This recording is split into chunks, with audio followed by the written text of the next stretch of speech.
Hello everyone, this is Crota giving you a shoutcast between Invasor Prime or Invasor versus Liquid Ret here on Metalopolis. Liquid Ret spawning as the red Zerg player over here at the 8 o'clock position. Meanwhile, we have Invasor Prime spawning as the blue Protoss. So red Zerg versus blue Protoss. I thought I just said the wrong race.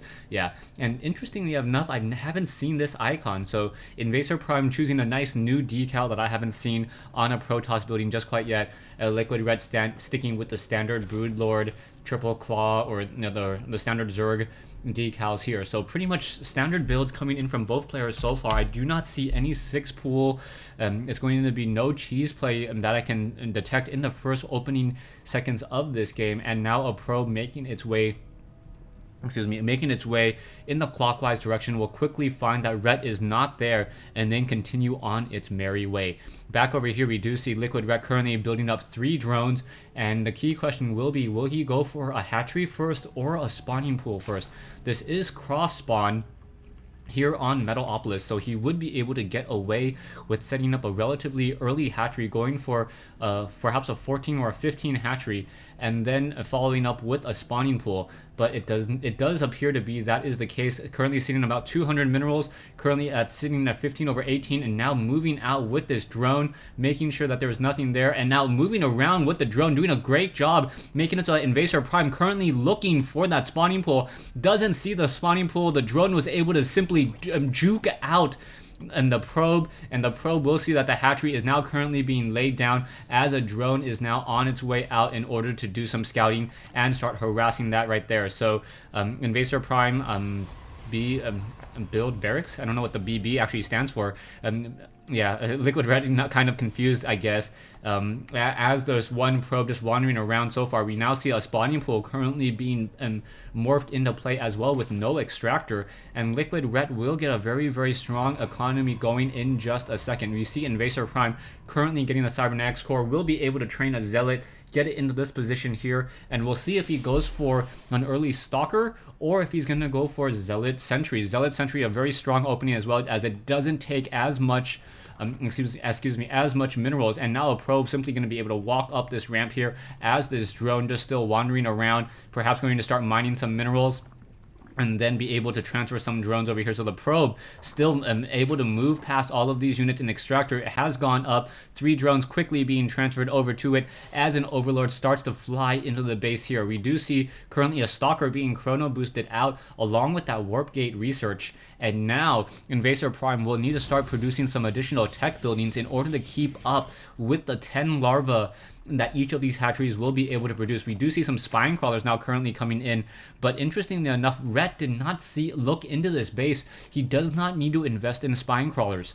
There is no 4 gate coming in whatsoever. I believe another overlord will be trying to fly in just a moment, but that spine crawler will be sitting there idle for quite some time. A queen nearing completion at both of the bases. I believe that this queen is already down, and now spawn larva is underway.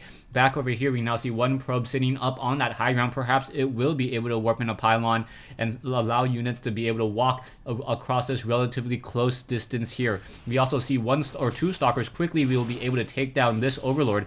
Overlord already down to 63 hit points as they get shot out of the sky, and will end up supply locking Liquid Red. Back here, we now see a Zergling trying to make its way up the ramp, will not be able to, and Invasor Prime doing a very, very good job of just keeping a strong economy going. You're going to see him transfer a lot of probes in just a minute and then start chrono boosting off of this Nexus. Meanwhile, back over here, we see 1 spine crawler. Army on both sides are relatively small. Only 1 Zergling out for Liquid Red. Meanwhile, we have Invasor Prime sitting on a small army as well. Both players doing their scouting job, knowing that the other player will not be able to macro up a very, very large army all that easily. So Queen now making its way, getting a couple of quick creep tumors down as well, enabling the creep to spread out much more quickly and allowing these queens to be able to walk relatively quickly when they are on creep. They move much more slowly. However, the hatcheries are not currently spawning larvae, so that will hurt some of the production value of these hatcheries, and we'll see if it matters in the long run, as he obviously does not currently have the minerals in order to in order to train up any additional units anyway. So creep tumors are now once again on the move. Back over here, we do have an Overlord in the air, Gateway and a Cybernetics Core on the ground, and now Invasor Prime, using all those additional minerals he was able to save up, building up a strong economy, now expanding into a 2-gate. Yeah, a 2-gate with a Stargate, 1 photon cannon, multiple photon cannons coming in, enabling protection from any units trying to simply just walk through. I'm not 100% sure if there's actually enough distance in between these two buildings here in order to walk through. I believe a Stalker and a Sentry can get through there. The only unit that cannot move through there, I believe, is an Archon. Back over here, Invasor Prime currently just training up more probes. You can see probes and void rays currently being researched. However, we are getting burrow and the movement speed for those roaches. Tunneling claws may be next, as now Liquid Red currently power droning, building 7 drones at the same time, so he will be able to expand out very quickly. You can take a look at the harvester count now, 54 for Liquid Red, as he takes up a 3rd base. So Liquid Red will be taking up a this 3rd base will give him such a strong economy, close to, I believe, about 2,800 or about 2,500 minerals every game minute, and then with the hatcheries to support, he will be able to just simply mass up a lot of units very, very easily. Currently researching the missile upgrades for those Hydralisks and those roaches, and those queens as well, and now the movement speed is nearing completion. About another 20 game seconds to go. A Void Ray now in the air trying to deal damage will be able to focus down one of those Overlords, and now the Void Ray trying to back off, and now fighting against one particular building here, and now fighting, I'm not quite sure what he's, oh, nice Graviton Beam coming in, denying the final attack onto that Void Ray, and it was taken down. So a fully charged Void Ray with the help of a Phoenix able to take it down, and now we see Groove Spines being researched. We are gonna get some Hydralisks, only 2 Hydralisks, so this may become a large game of roaches and Hydralisks. At some point, Invasor Prime needs to transition away from a Stargate and get into either the Twilight Council for the Templar Archives, Twilight Council already down, or go for Colossus. If he does not have the Colossus, he will not be able to simply deal enough damage towards this tightly high DPS army of roaches and Hydralisks, which will be coming out in just a moment. However, it looks like Liquid Red, hearing what I'm saying, thinks that he's going to be going for Colossi, and now training up Aspire in order to get Corruptors. But interestingly enough, Invasor Prime going for DTs. So DTs in order to counter the Hydralisk and Roach army. He does have the Void Rays. He does have the Void Rays and the Phoenixes to try to take down any Overseers that are in the air. So this is going to become a very, very interesting game as more Zealots are being researched. Phoenix is now trying to pull back. Zealot Charge should probably have been researched first, just because Zealot Charge allows you to produce Zealots in addition to Dark Templar Zealots, a strong counter towards those Hydralisks if they have that weapons upgrade, able to deal a lot of damage against those fast moving Hydralisks when they're on creep, but Zealot Charge obviously able to close in that distance relatively easily. Back here we do see a pylon currently warping in, and there is simply so much creep being spread out across the map. Liquid Red expanding like a madman, like every single good Zerg player should be doing, and now DTs are on the move. DTs do spot one hatchery there, and now does spot another hatchery here. I do not see any Spore Crawlers in position, so those DTs currently moving out, and it is going to cause a lot of damage very, very quickly as those DTs move out. Oh, there is one Overseer, so Liquid Red does catch it.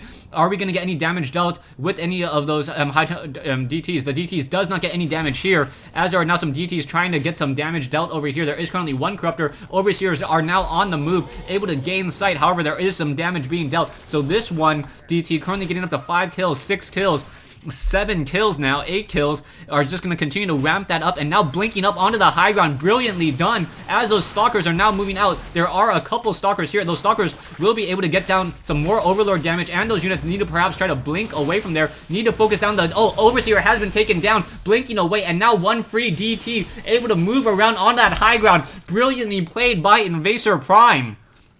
So by leaving that DT up on the high ground, was able to gain the site, and now this DT able to deal so much damage. Another Overseer trying to come in as well. That one Dark Templar able to deal its damage already, and now the Stalkers are once again on the move, trying to finish up and clean up more of those Overlords. More Stalkers are here, and now just a massive amount of site. Roaches now trying to come back over here to the north. It is very difficult to keep track of the minimap. That Dark Templar is so small in a sea of red, but that Dark Templar was able to get some more kills over here. Once again, a blink up onto the high ground. So Invasor Prime using the high mobility of Warpin and Stalkers dealing a lot of damage. So now Stalkers trying to pull away. Will they be able to blink out in just a second? Now blinking away. There we go. No smart blink that time. And one Stalker being left behind. But no more Stalkers now coming in from this direction over here. Perhaps we'll get a pylon here. And now these Stalkers are going to simply walk in. And those Roaches, even though they have a creep highway, are suffering so much, are just being forced to move between one location and another. This hatchery